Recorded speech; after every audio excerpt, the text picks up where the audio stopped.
Prime Minister on the...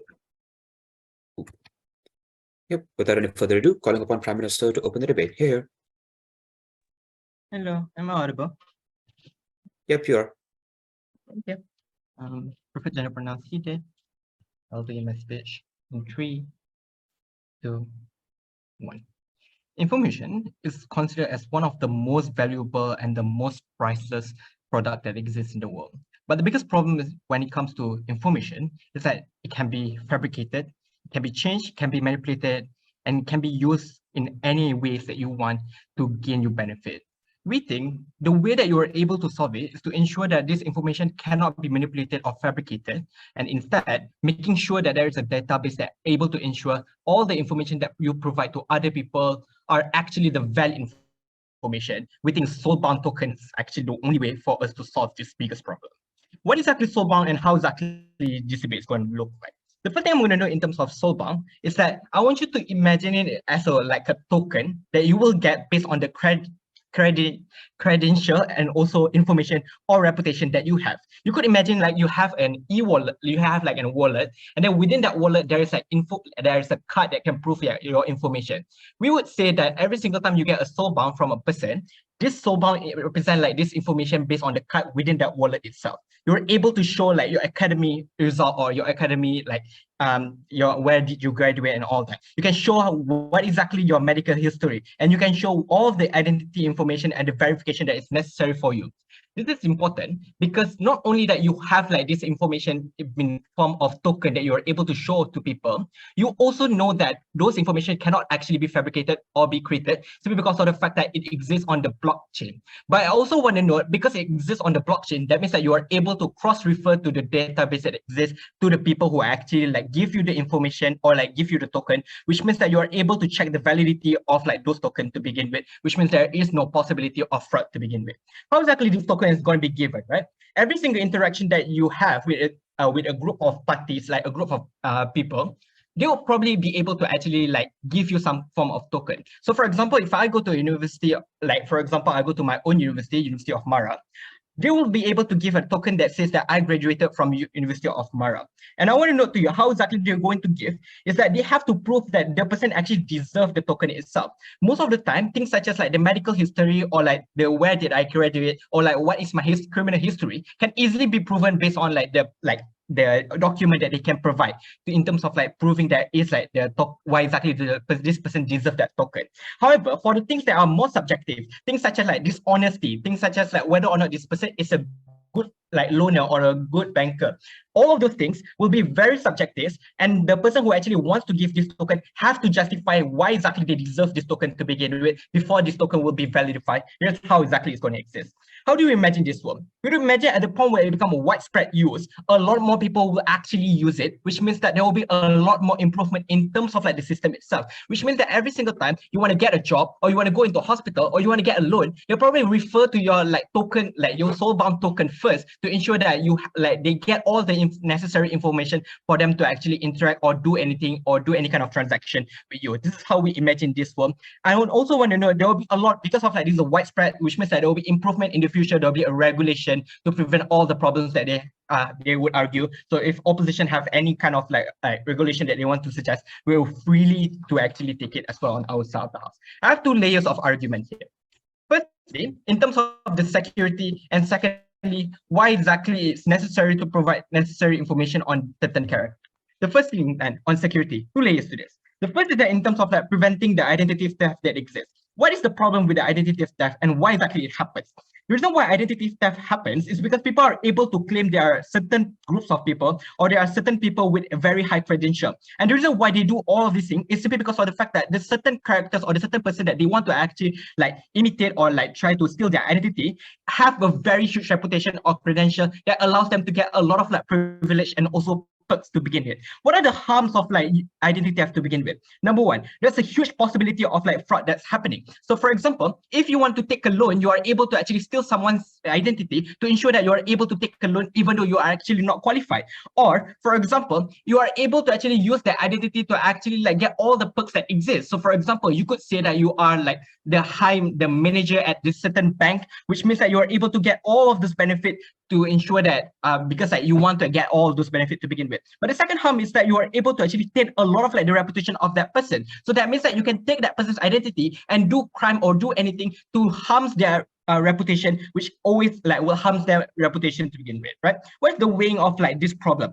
The first thing I want to know is that this is the irreversible harm, simply because of the fact that you are not able to prevent the identity theft, that the harms of like all the identity theft, because it will their reputation already been harmed. But secondly, I want to know that identity theft in the status quo is very hard to actually regulate, simply because of the fact that it's very easy for you to actually fabricate all of this information, and it's very hard for you to identify who exactly has stolen your identity to begin with. What is the comparative, and why do we think Soulbound solve this problem? You are able to ensure that every single interaction that happens is based on like the actual person. That is to say that because you have to refer to their Soulbound, which means that you're able to ensure that every single person that you're interacting is the actual person and not the person who actually stolen the theft has steal the identity. This is important as well because you are able to actually refer to the database to ensure that the information actually correct based on what they have presented themselves, which ensure the identity theft will not happen on our side of the house. This is a huge benefit on our side. The second thing in terms of the security is the fact that you are able to ensure that every single whenever like you have like security problems such as like borders, you're able to ensure that no one can actually like any criminal cannot actually escape to other countries, simply because of the fact that if they have to go into the airport and they have to actually go through like the immigration, they have to present their token, and if the token says that they actually have a criminal history or like they are a person who are actually like being chased by the police, we are able to actually catch them, and that's a huge benefit because you are able to prevent a lot of crimes from actually escaping. The second argument then, why exactly it's necessary for us to have this information on the character. Why is this at the point where you're able to provide necessary information using the Soulbound? Because you are able to actually give like this token based on like the character or like the interaction that you have. So for example, if I interact with a person and I know like this person actually have it's actually a really good person, then I can give like them a really good worker. I'm able to actually give them a token. And at the point where they receive a lot of token that proves that they are actually good, which allows them to actually show that they are actually a good character. It's also important for you to know is that you are able to show that this person have a certain medical history or like certain information about them. Why is this important? Because it's number one, is that it's able to solve a lot of issue about credential. A lot of time, people actually can fraud all of their credential or like all the credibility and say that they have like this certain qualification. So for example, they can say that they have graduated for Harvard, but if they cannot prove it by showing them they have like the Harvard token, they're not able to actually get the job itself. Or for example, if like a person who actually like a black person who are most likely going to get discriminated, but the fact that they're able to show that they have a lot of like tokens that show that are really good, it allows them to actually get better job in the future. Secondly, it's the fact that you are able to prevent a lot of loaners who actually don't have enough credibility to actually take loans. So for example, if this person actually wants to take a loan but doesn't have a really good ability to actually pay back, they're not able to actually like take a loan simply because of the fact that you are able to refer to their token. And finally, in terms of like the health in terms of like the health tracking, the fact is there's a lot of like health problems that exist, for example like cancer, and a lot of people doesn't actually admit that they have certain like health problem itself. We think that using this token allows for you to actually track the health the person with certain disease, which allows for you to actually tackle those problems at the core. For this reason, we think Soulbound is the best way for us to solve this information problem. Great, thanks so much for that speech. First negative. Hi, am I audible and visible? Yep, you are. Okay, cool. Hello to everyone watching the live stream. Wait, hold on.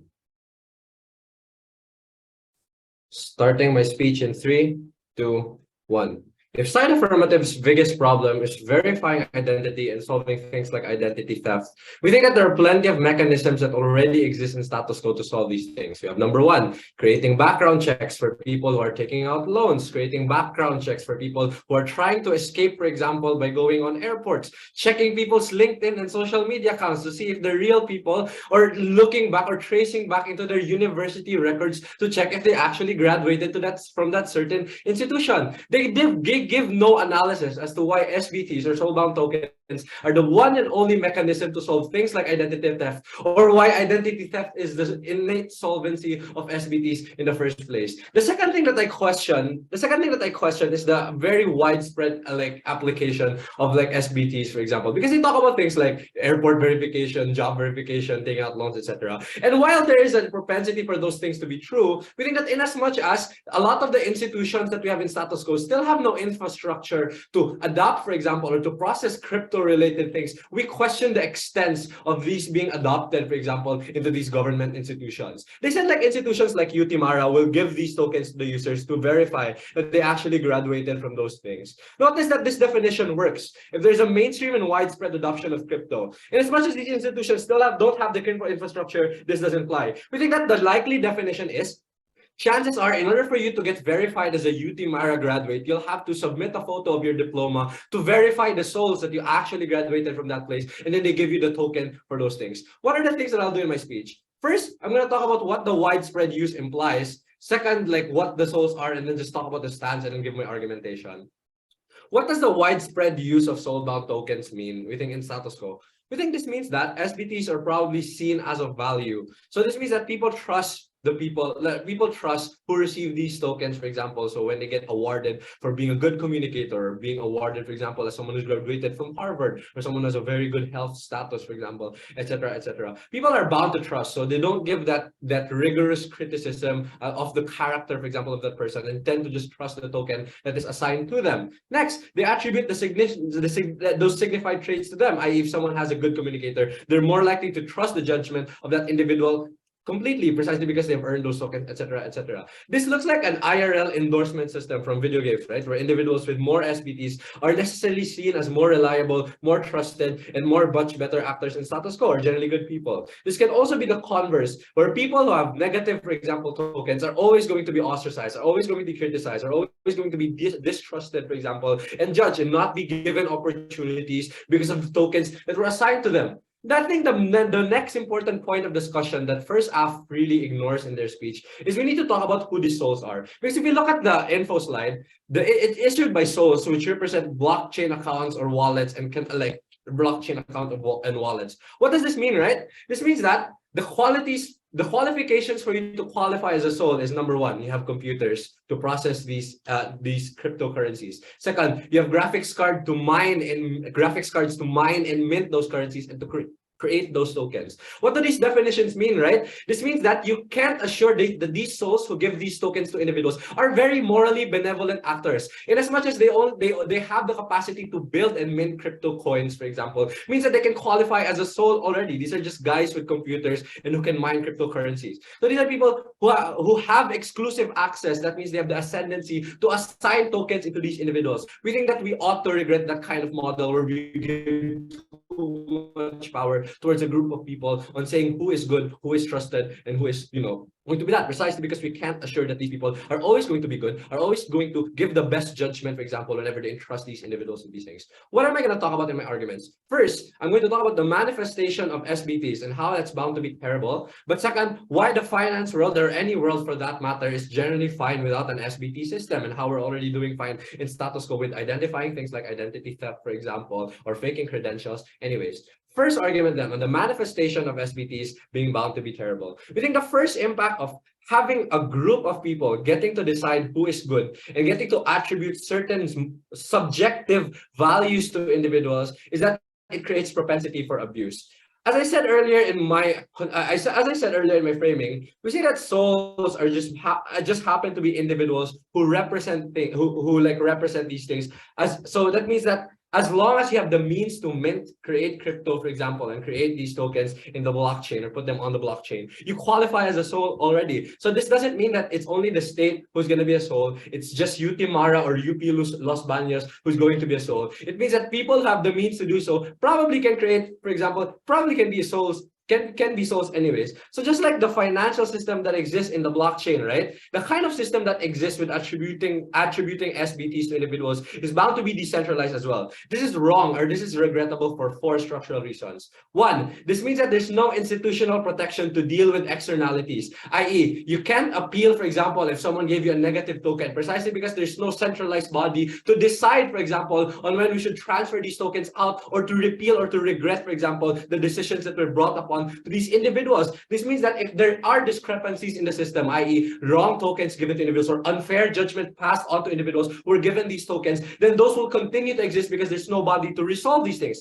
Second structural reason, we can't entrust souls to be the sole decider of who is good and who is bad. This is because we give the inequitable power on them on deciding in real life. Because in real life, right, morality is created by a consensus of people you interact with, i.e., based on the interactions that you make with your friends, with your family, the people you meet, your acquaintances. That's when they get to decide if you're a good person, for example. Or when you go through an interview when you're applying for a bank, that's when they get to see, for example, if you're a trustworthy individual. What happens on their world is that people don't make those rigorous systems anymore, precisely because we put that trust, for example, on the coins that are given to these individuals. You essentially remove the rigor or the study, for example, of a person's character, precisely because of these coins. Third, you remove the chance for people to redeem themselves. In the moment that they get a bad behavior token, there's no mechanism for people to remove those tokens, precisely because these things are non-transferable. That means it's going to stick with you for the end of your life. This means that if you're like a person who wants to be good, and then you were given a bad token, for example, like a bad communicator or someone who's just an outright liar,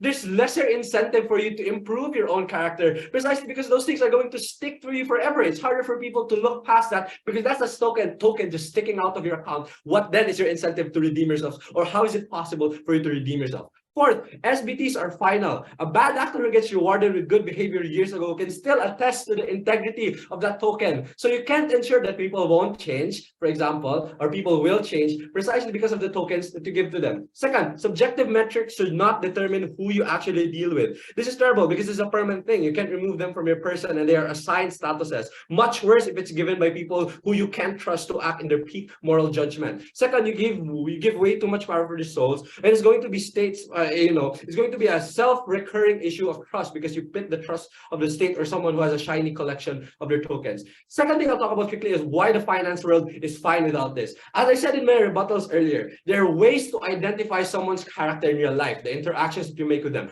Essays, for example, or interviews from individuals. Second, there's ways to verify these individuals in real life, background checks, checking into their university status and their finances to see if they're good creditors of loan. We said that the status quo is fine with identifying these individuals already. What then is the added value of SBTs, right? But second impact is you make it harder for people to get into things like crypto and finance, precisely because you attribute these things and they have to earn this. This means that they have to catch a fish before they have the rod, for example, to begin with. They have to earn these things first. And as much as we already characterize it to you, it's impossible for them to do so. Clear negative win. Great, thanks so much. Just a reminder to keep to 15 seconds past 8 minutes. Calling upon second half.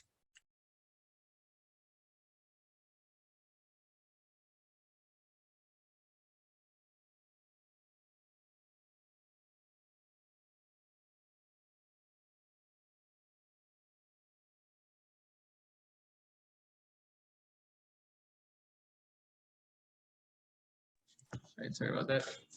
Hope I'm audible. Pronouns are he, him. Take a sip of water.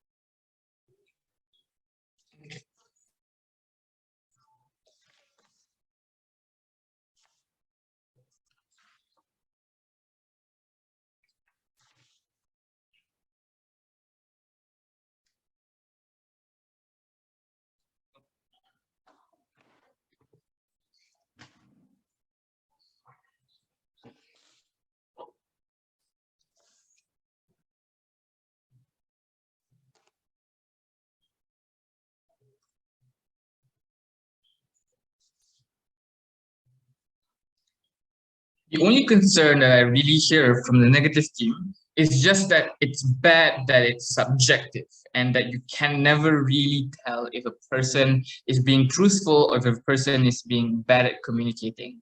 But that's status quo, right? So if your concern is that it's impossible to really understand and check the validity of this, similarly, all of the other mechanisms that you say exist in status quo would also suffer from the same harms, which is exactly why Soulbound Tokens is not just status quo. It's much more than that. It is a system, it's a social credit score that is verified by multiple people. So sure, it's the university that's giving the token, but it's also the institution itself and the government that is giving that token and handing you a proof of validity.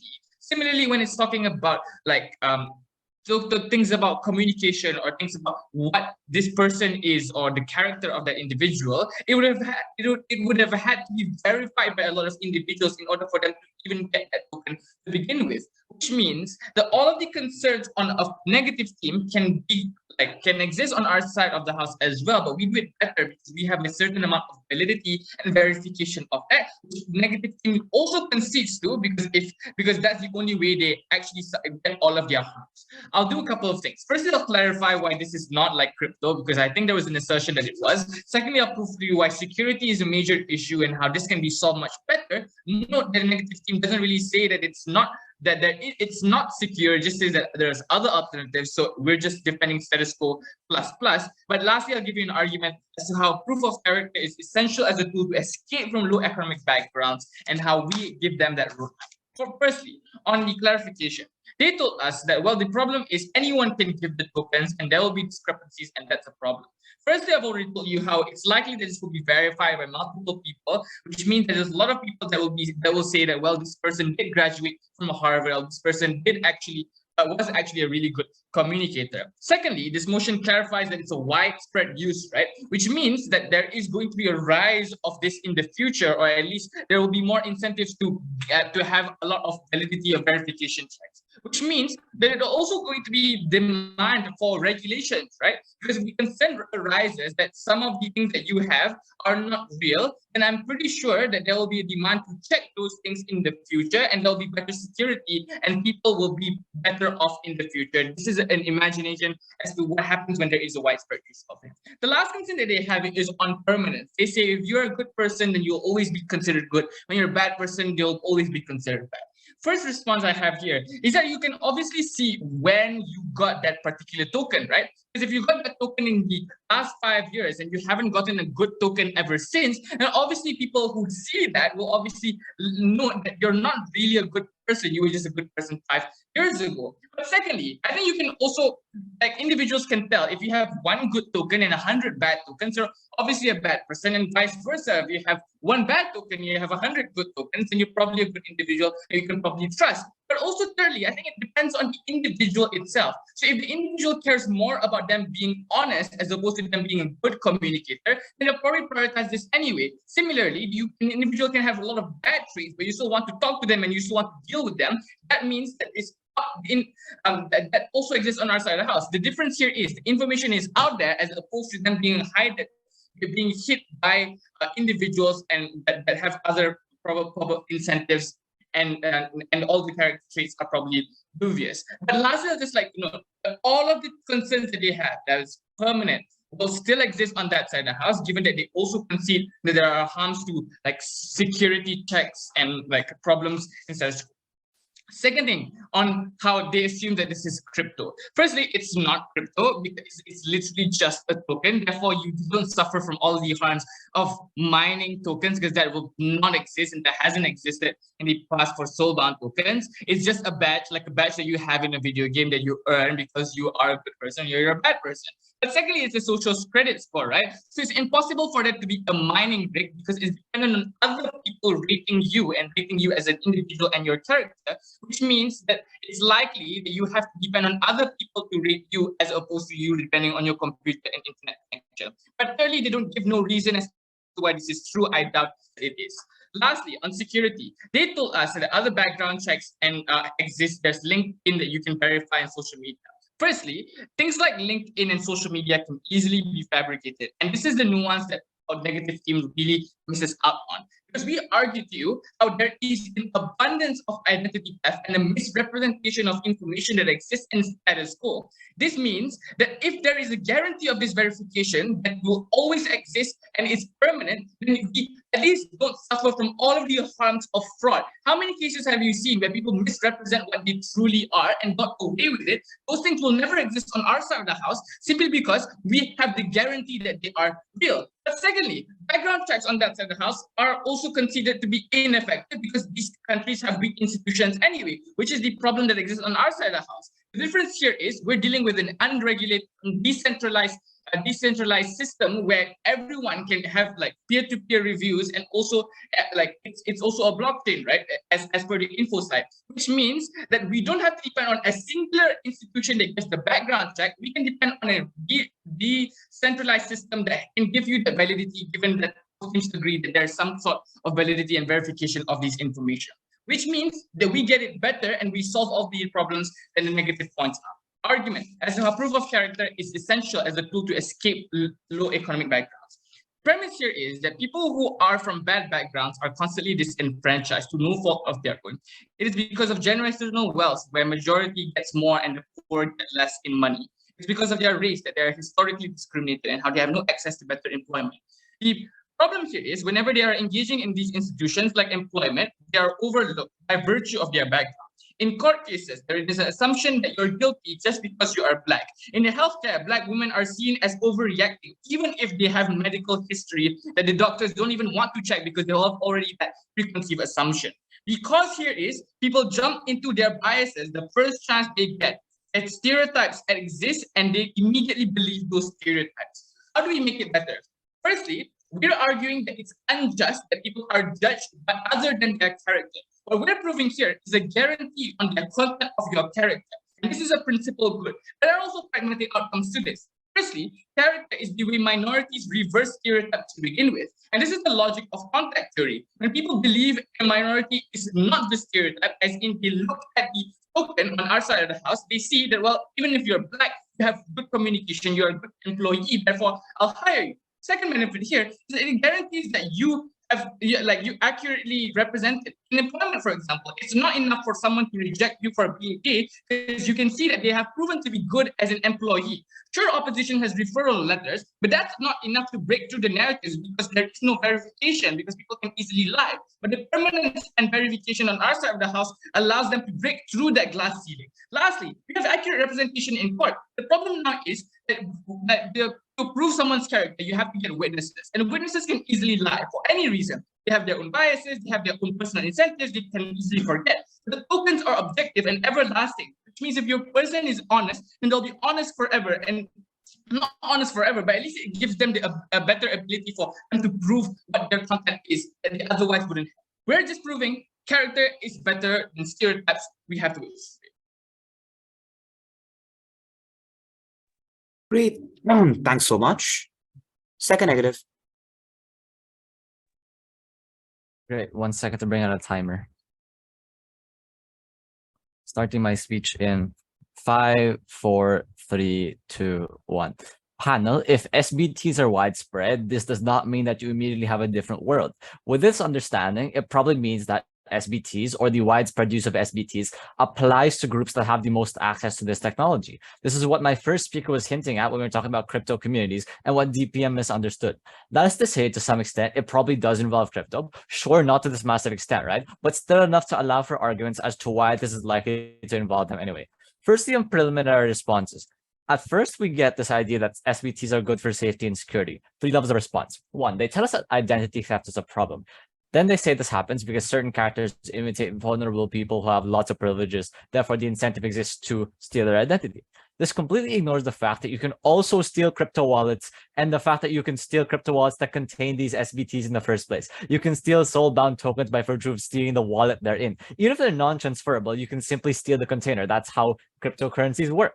One of the largest pushbacks from the crypto community right now is that in regards to SBTs being stolen, is that if it's actually stolen, how do you get it back? In the modern era, if your identity gets stolen, you appeal to your state, you appeal to individuals that can vouch for your identity. How does that work in a era where SBTs and sort of like other crypto processes are probably anonymized to a great degree, because one of the greatest incentives for people to participate anyway is the fact that you can get to be anonymous. You can't. They don't solve identity theft. They probably actually make it worse. Second, it's apparently necessary to have information on character. This means that you will give people good tokens who you think are good people.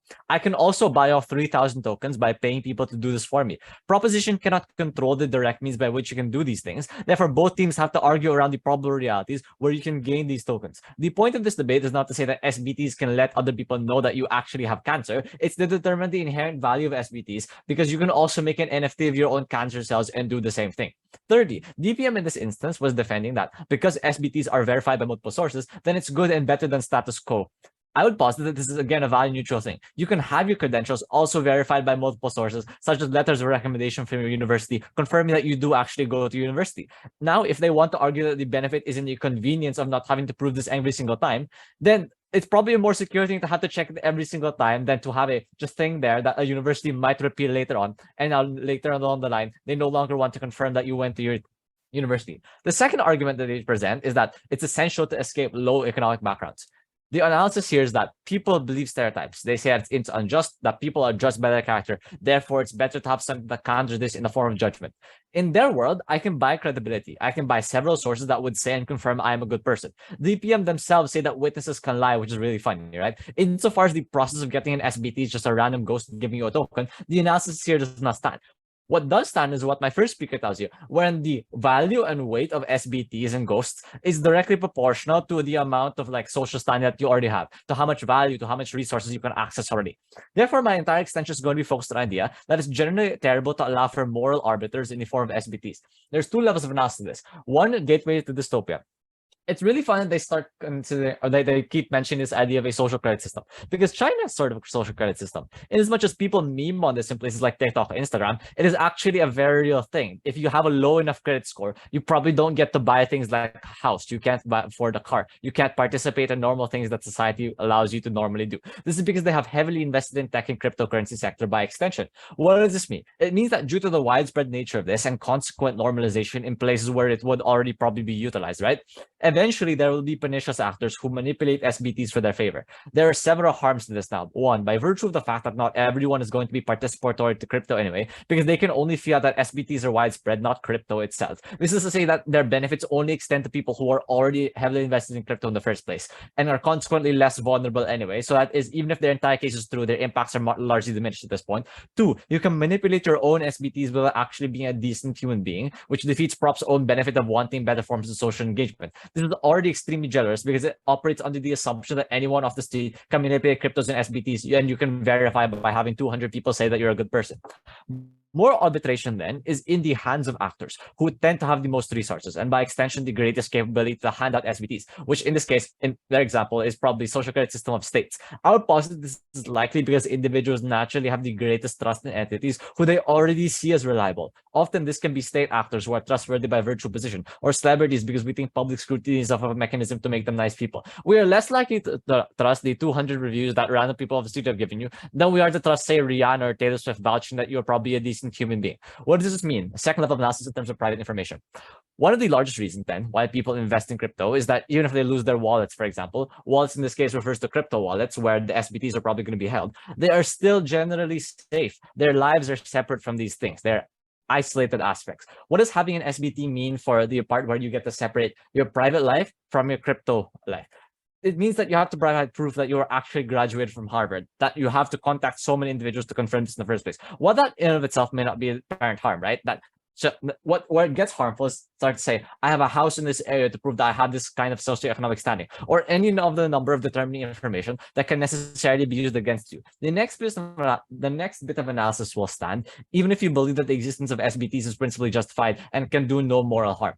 So normally, pernicious individuals would have to spend lots of effort to try and go against large corporations often who hold your data, who have massive incentives to keep your personal data safe for you, which looks like WhatsApp. So when propositions harm that they posit within status quo is that identity theft is the thing, they fail to comprehend how hard it is to actually go against these kinds of entities and corporations who themselves have massive incentives to keep your data safe. Now, all they have to do is get access to your wallets and by extension, all the sensitive information that comes to comprise your SBTs. That is to say, if they have access to your SBTs, they have access to your personal media accounts, they have access to your bank accounts, they have access to other things such as where you live, who you're married to, who your friends are, because these are the people who all themselves provide names for you. Why? Because SBTs are publicly viewable by virtue of being on the blockchain. And that's the purpose of the blockchain, to be perfectly viewable so everyone can access these things, though the access, again, is dependent on whether or not you have a high enough socioeconomic standing in this debate. What does that mean for our side? The one, I think that there are probably existing mechanisms to protect against problems such as identity theft. To extend on this and prove that they are effective, right? Because DPM says they are.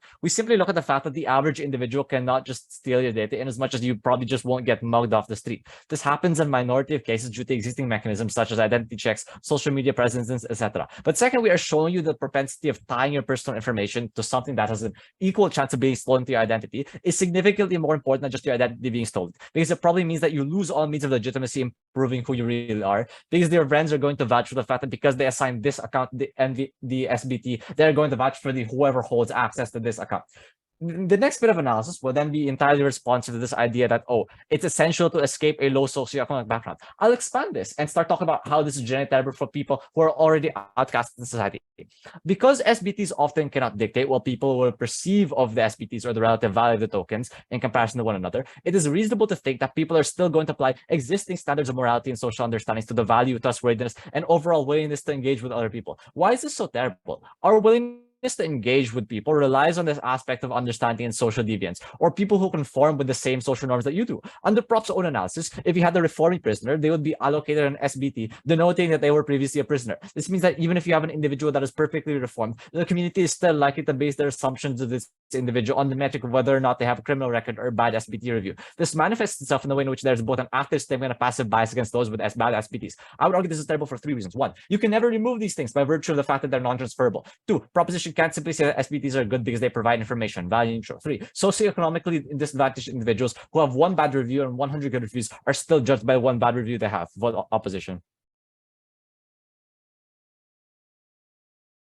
Great, thanks so much. Third, affirmative.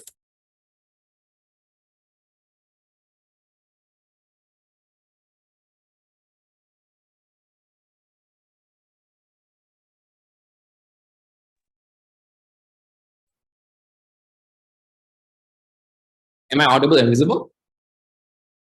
Yep, you are. Okay. Starting my speech in 3, 2, 1. Panel, let's take a step back and understand the essence of negative arguments. What they've contended thus far is that regulations surrounding SBTs are bad. The fact that you have a token that's going to judge your entire life is going to be bad. And that the fact that any forms of individuals or just organizations can give you these endorsements via tokens towards certain individuals are going to be bad. Wow, that's so harmful because that's literally status quo. A lot of the times when it comes to just applying for jobs, when it comes to just applying for loans, a lot of these institutions refer to your records to see whether or not you are a credentialed person.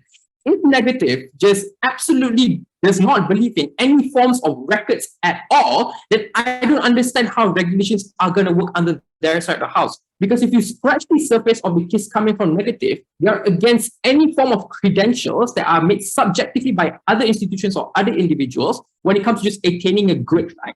What we're doing from the get-go is to just give you the added level of verification that is going to be very trustworthy for individuals to apply in the first place. The reason why blockchains exist is because we want to make sure it's decentralized, because the whole time when the governments are centralized, a lot of informations are actually being barred by individuals to access, and a lot of shady things can happen behind the scenes, right? The whole point of having a decentralized system is to create transparency for a lot of individuals to believe in, so they can actually trust the system, so that they just don't have to rely on government's shady business when it comes to just applying for jobs or even just taking a loan, right? Three things I'll do in my speech today. Sorry, two things I'll do in my speech. First and foremost, I'll just give rebuttals from the speakers before me, and I'll give you two issues. Firstly, how do we solve verified credentials? And number two, how do we alleviate minorities from a lot of the instances where it's bad, right? Let's take a look at the responses from the speakers before me. First and foremost, just to deal with the first speaker on explaining how people would just easily believe the tokens because they are quote unquote very verified, right? This is not true on several grounds. If it's going to be an assessment of just subjective views, like for example, how the characters are when it comes to just interacting, or how their assessments in terms of the job that they're trying to apply for, then we can also co-op interviews and assessment tests as well for these individuals when it comes to just them applying for a job or just applying for a loan, right? I mean to say that people won't just easily believe it because it's going to affect their institutions. Secondly, they want to say about how there's going to be cases of credentials being stolen. Sure, we say because right now there is a widespread of usage, and in the future, because a lot of people are saying this, then states have incentive to actually improve regulations because there is a widespread adoption. Thirdly, when it comes to just when they've explained how a lot of people are just manipulating tokens for their own benefit, right? First and foremost, I think we've already made it clear, when it comes to just issuing soul tokens for other individuals, you have to justify the reasons as to why those tokens are given in the first place. But also secondly, this is not the same as China's social credit system, because China is just controlled by one body. We're making it decentralized because a lot of actors can just access these souls and just issue these soul tokens in the first place. And last but not least is when they content you that a lot of people can just buy a reputation. Sure, that's status quo. Even rich people can buy like a lot of reputation in status quo, right? They can basically pay their lecturers to give good endorsements on LinkedIn, or they can just pay their institutions to give them, I don't know, maybe good CVs for them to actually apply for a good job. The harm is still going to be the same. The added value here is you get that verification. Moving on to my first issue then on how do we solve verified credentials. The first thing that came out from Next case is that anyone can mine these tokens, and the propensity for anyone to make SBTs are high for abuse. Two problems here. First and foremost, blockchains exist for transparency. Issuers of token are going to be verified when it comes to actually just issuing these soul tokens, the SBTs in the first place. Meaning to say, neither of us here can act as a soul for Harvard apart from Harvard themselves to issue these tokens. And not anyone can just mine these tokens because it's identity tokens specifically. Precisely because this is not cryptocurrency. This is just NFTs that are attached to identity records of certain individuals. So no, it cannot be mined, and it cannot be traded, and it cannot be sold. Done with that. The second thing that is contended by negative, and it's the most part of their case, is how subjectivity is bad. First and foremost, my question is, are you against any forms of records on resumes? Are you against any criminal records? Are you against any records of being fired? If it is so, then I guess you can win. But the thing is, from the first speaker, you've already contended that you want to have subjective interviews and assessment towards these individuals. Me to say here that you bite your own bullet, but then you still kick yourself in the foot. The second problem here is if you really hate subjective reviews, right, then I think that's a good metric for you to start out on how certain individuals should be chosen for specific jobs. Because if you only want to believe on objective reviews that exist within your CV under your side of the house, then it's going to be a lot harder for a lot of minorities to actually get a job, because probably on CV they're not as attractive as compared to white people who probably have better CVs, right? The comparative that we exist on the our side is precisely because we give that form of verification towards individuals who actually need it. The fact is, a lot of individuals have this identity stolen is precisely the reason why we need to have SBTs in order for them to actually retain their own identities. It's going to be good for the longevity of their own lives, right?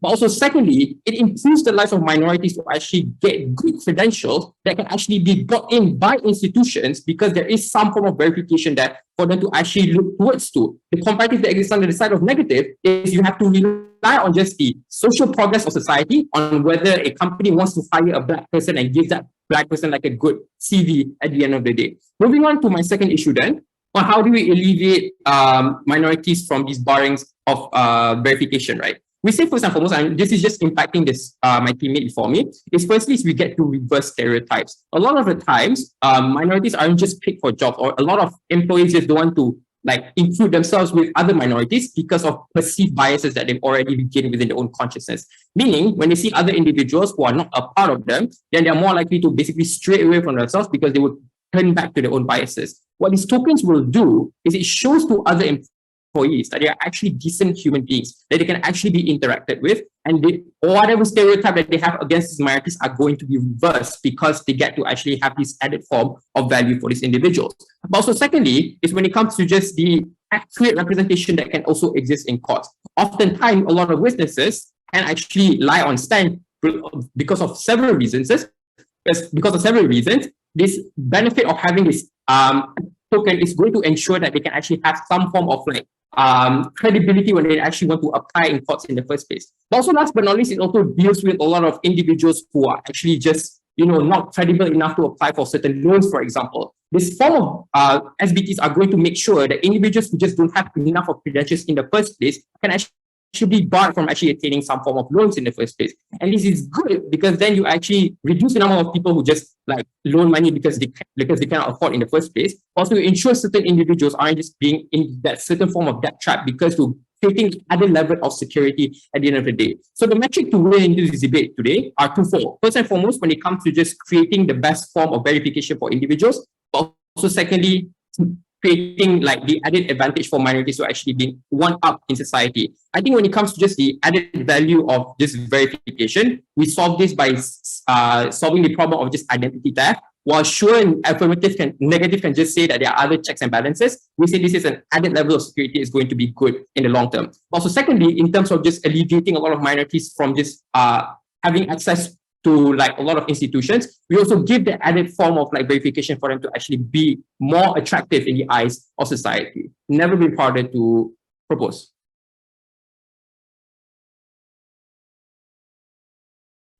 Great, thanks so much. The next.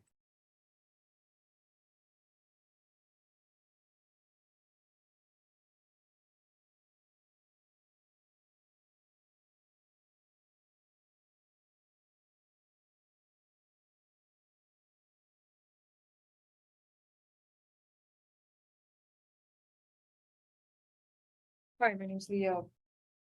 Pronouns are she, her.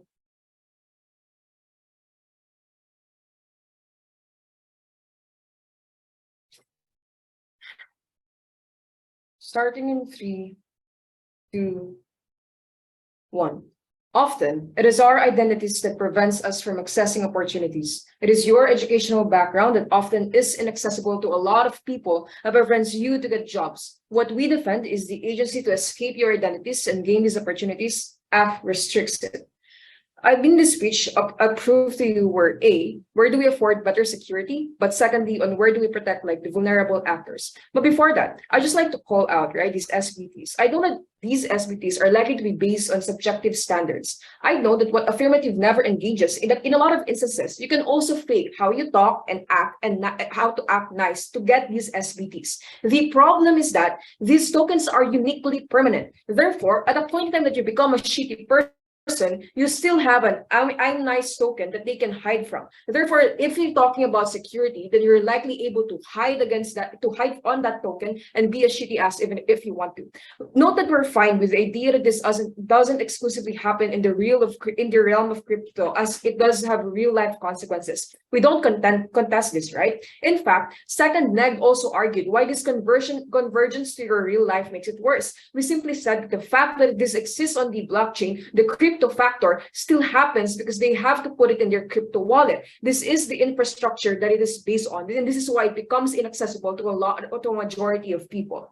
One of F's battle cries is that you give stereotyped underprivileged individuals like persons of color the chance to be heard because of SBTs. But notice, panel, the mechanisms of SBTs is still based on the giving aspect. If people really are racist and discriminative, why would they give SBTs to someone who is poor or black? Their problem still continues to exist, and in fact, it becomes worse on their side precisely because they have a token that is permanent. Note, if institutions are oppressive as they suggest, they never prove why these institutions will give out a good SBT. If they say that our case, notice that their case is status quo plus. This means that they exacerbate the very impressionistic value of credentials, but literally displaying it in their wallet. It's much more visceral on their side.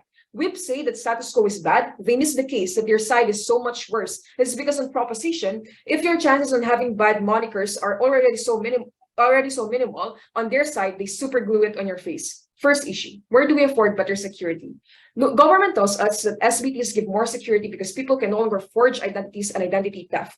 Note that they never prove why SBTs are the best and the only way to do this. We argue at first that there are plenty of alternatives to do this, i.e. banks doing background checks. Often almost all institutions run background checks precisely because they understand that there can be forgery, like affirmative's same incentive to do this in the first place. But there are also incentives of companies of crypto to make the system good. Therefore, they're likely to crack down against scams and forgery, because this directly harms how they get trust and revenue of the consumers. What this means is that right now, these crypto systems and the problem against identity theft are likely to be resolved, because alternatives have the incentive to assure that it is, especially with the same fiat of affirmative that have when they talked about regulation. What this merely proves is that identity theft can be resolved on our side, and and therefore is an important issue. Second, on souls, we tell that people who have the capacity to mint are able to become a soul. That people who have the capacity to pay other players to make them look good are likely to be the soul, to be the souls inside this system, right?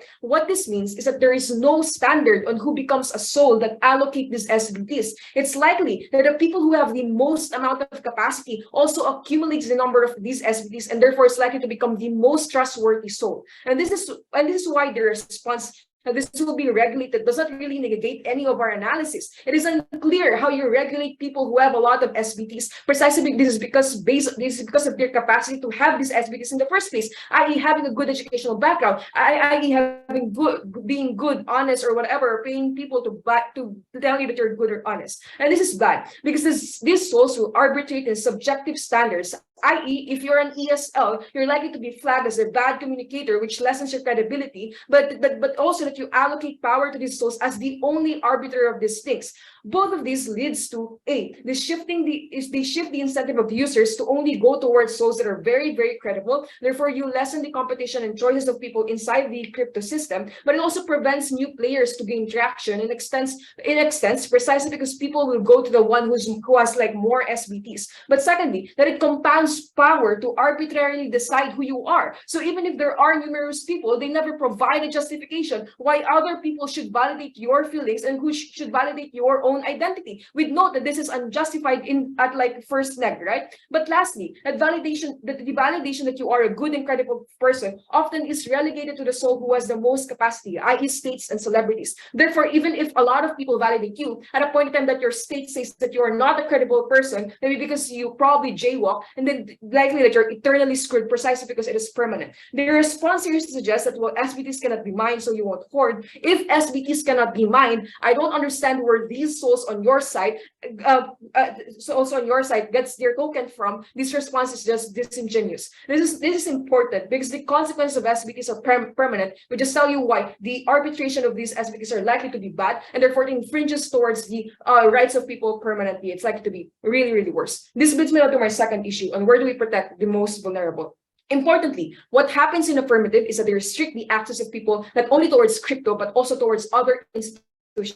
If having an SBT means opting in towards crypto, like WIP suggests, this issue becomes important because argue why a lot of people won't access all of this. And this is because of the inherence of SBTs in the first place, that you have to submit your diploma, your income, and everything else in your life to make you look credible. That even at affirmative's paradigm, you always have to be kind, you always have to be nice, and you always have to compromise to the majority and have a good communication skill. All are premised with the capacity to access education, to not being harmed so you won't be angry, to always take the crap even if they're always being crappy on you. Note that the protection against biases of vulnerable actors that they say are Black women and the queer assumes that all people will give them a good token. But the premise that they debate this into is that people are likely to be discriminative, that they're likely to be biased, and therefore it is unclear. Will these biased people give these SBTs to people of color that are likely to be good, or they're likely to be bad precisely because of their bias in the first place? But importantly, often these vulnerable people do not access education in a large amount of scale because of like institutional barriers that they have.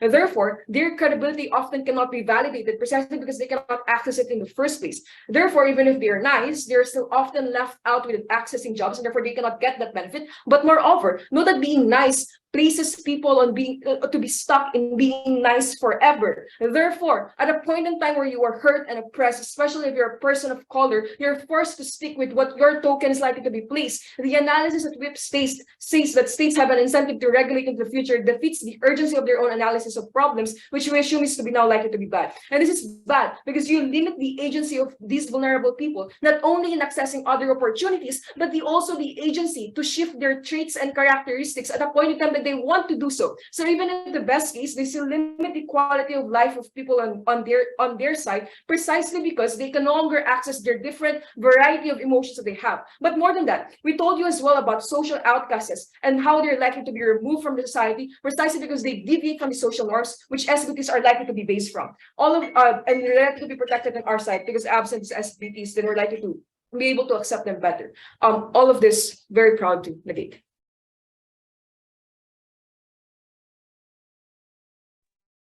Great, thanks so much. Calling upon negative reply.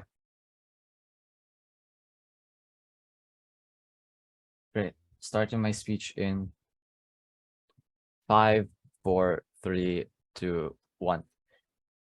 Panel, the debate primarily had to focus around 3 things. Number 1, the understandings that teams had of how cryptocurrencies work in relation to soulbound tokens and how that is likely to impact the dynamics of users who do engage in this kind of content. Secondly, how this is likely to translate in terms of real-world impacts, i.e., independent of whether or not this would apply to cryptocurrencies. What is a ramification of a soulbound token in terms of determining things like our understandings of morality and how we determine with people? I think this is what proposition primarily engaged on, and they've missed out on the first one.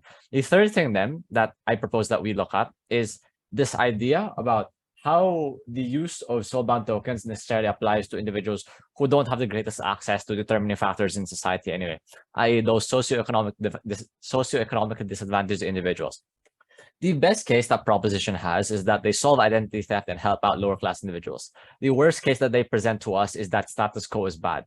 And this comes from, or we can interpret this from WIP. I have one standard here today, and that is, what is the manifestation of this policy within society? I think, and what we told you, is that it's going to be terrible. We point to several problems that exist in conjunction with the application of this sort of technology. Obviously, in an ideal utopia, right? We wouldn't need to have to determine if you were actually a human being or not by looking at someone's crypto wallet. Looking what SBTs they have, then making a judgment call based on that.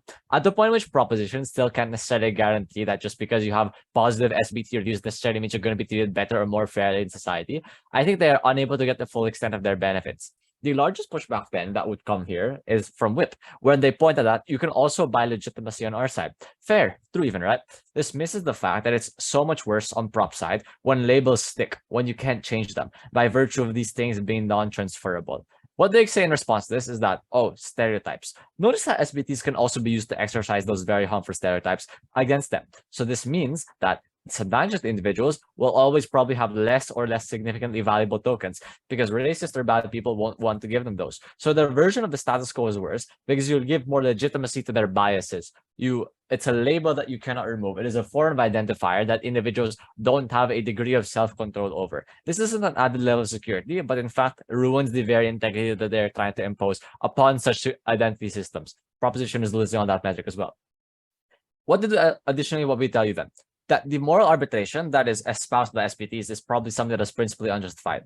Why is it fair that just because institutions or individuals, or a number of them, can confirm that you are good or something, we tell you that it can just as easily devolve into them confirming that you're probably bad?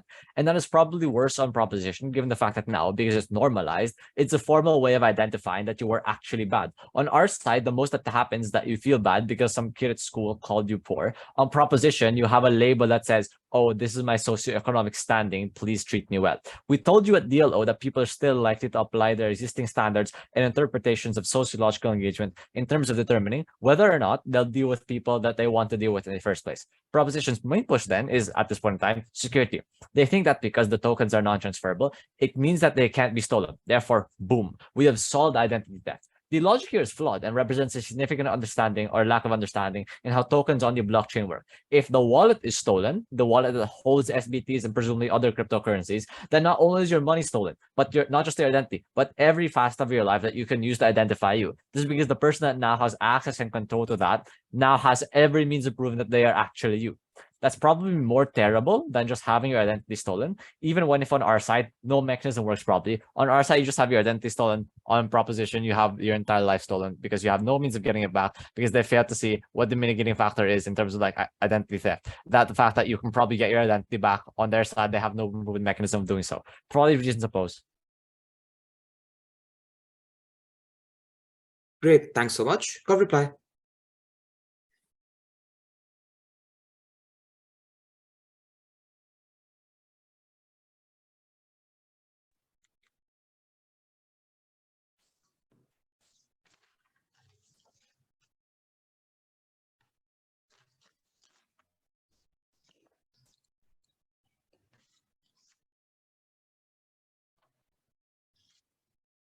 I have a couple of observations for the negative team, and I'll give you two big picture claims.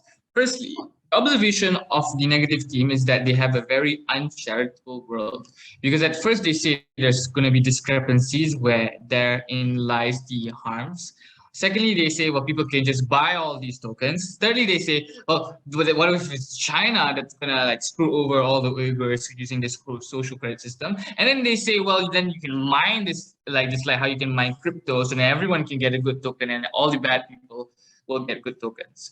The first assumption that I'd like to note here is that if Op wants to argue all of the harms of permanence, like it has exacerbating harms on the rest of society, that something as your character is permanent on your e-wallet, they have to concede that there is widespread usage of it, which means people have access to it to begin with. This just takes out their claim that people have no ability to get it because they cannot afford crypto, because a lot of people, because the motion assumes that everyone has it.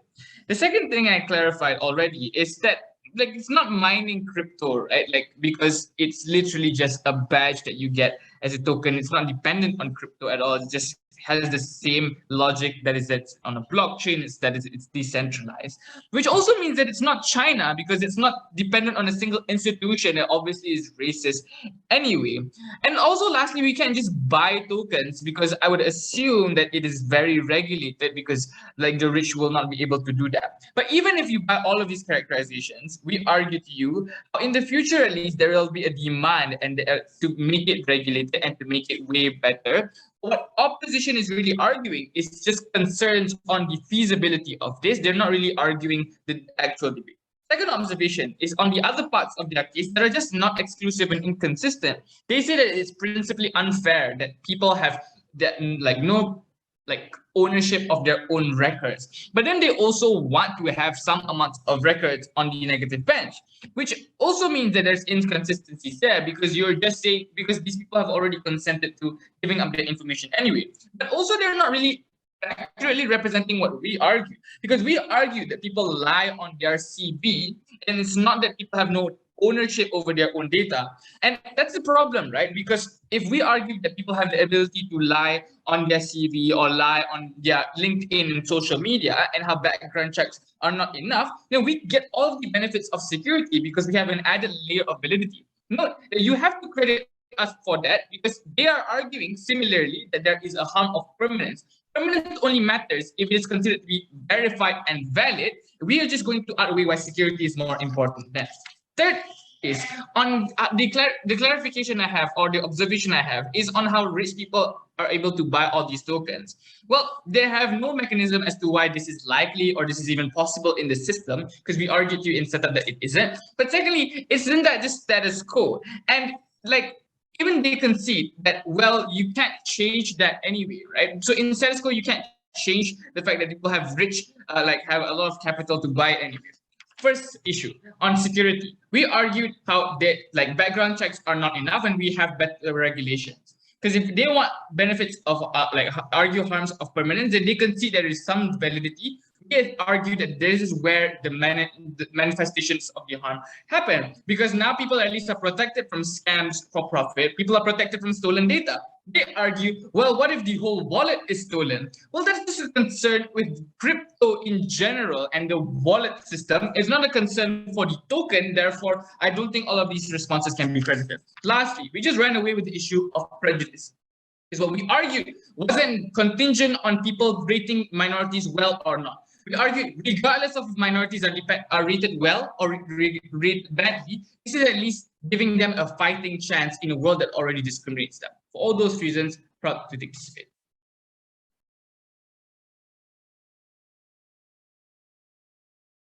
Okay, amazing. Thanks so much, everyone. Great, let me set up my timer.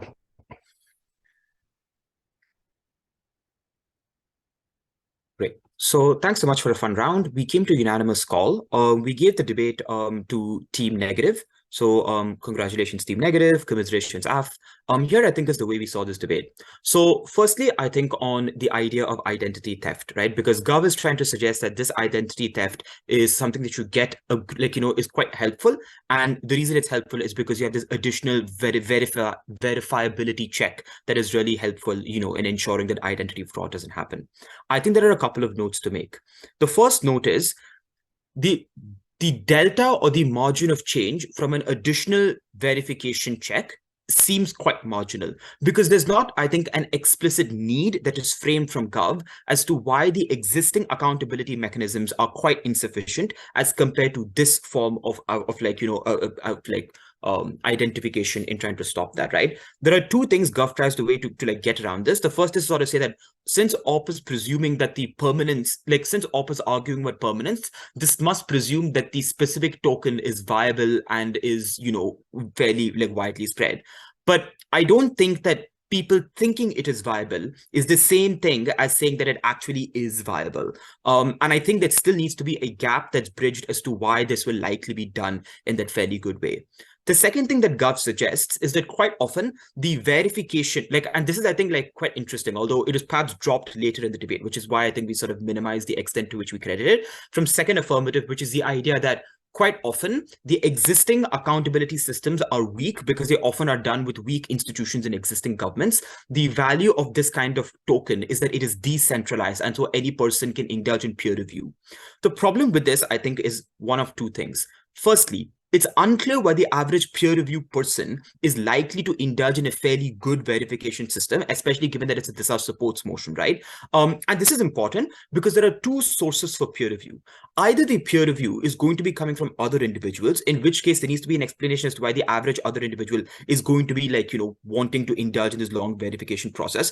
Or what seems more reasonable, which is just that probably someone needs to first distribute the tokens, someone needs to first produce the original tokens, and it's the distribution of it that is fairly decentralized. And since Gov is a bit unclear or vague on who or what gets to decide that the verification check is met before the token is allowed to be approved for said person, OP seems to suggest that the fact that it's probably going to be done by large institutions vis-a-vis states, or at least other unaccountable actors you do not often know or trust, still seems like analysis that is more reasonable. That is, say, because Gov doesn't explain the mechanics of how the token is likely produced in the first instance, it becomes a bit difficult to understand how that verification check happens.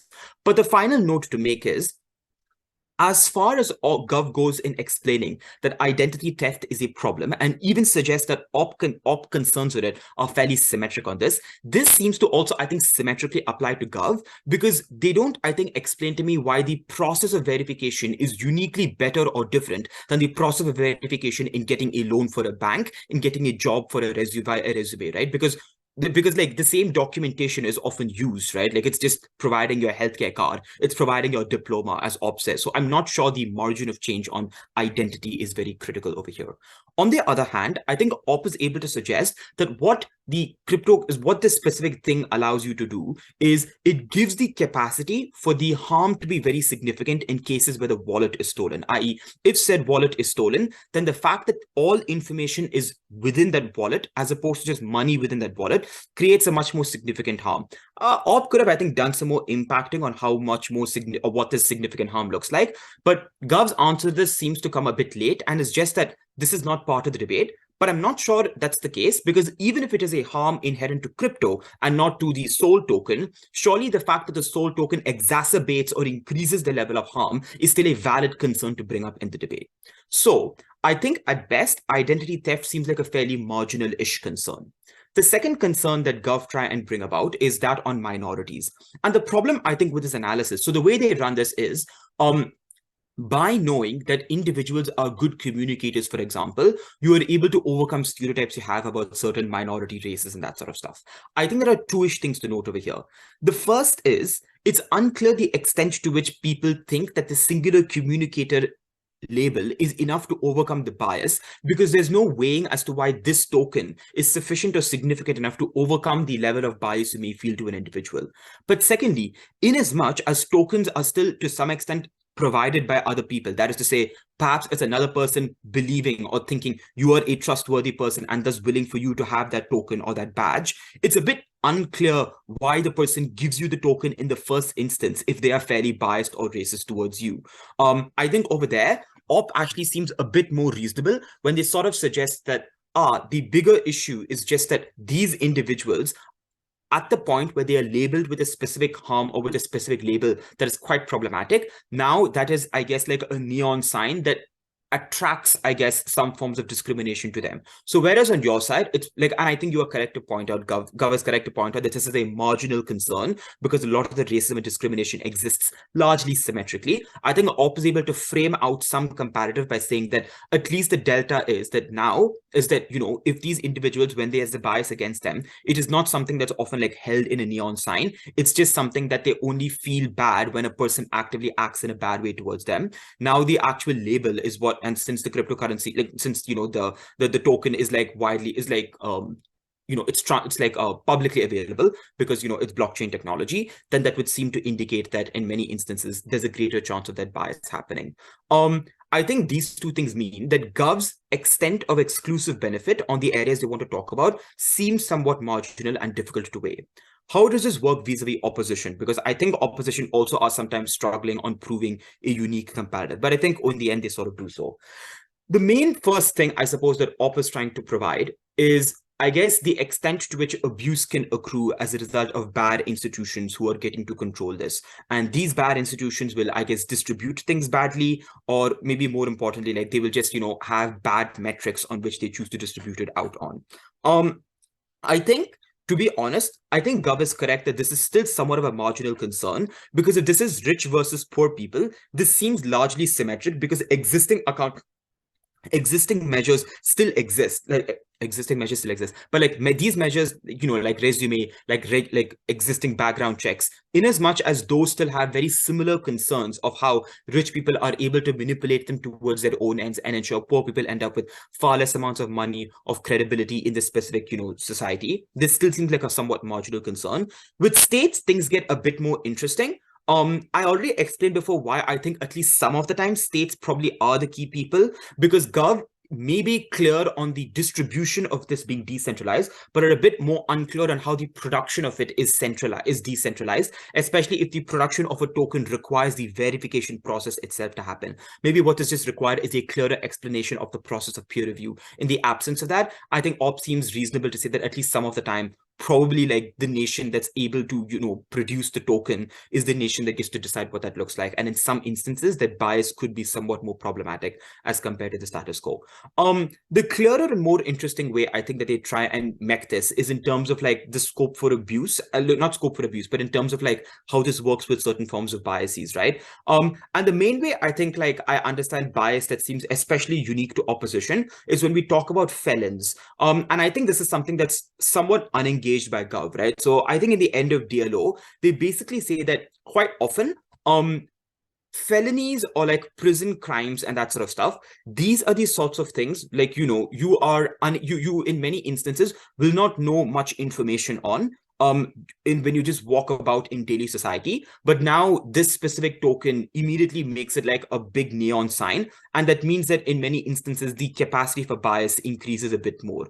You know, basically like, you know, now you know, these sorts of things like so this, I'm just going to ensure I get the exact notes.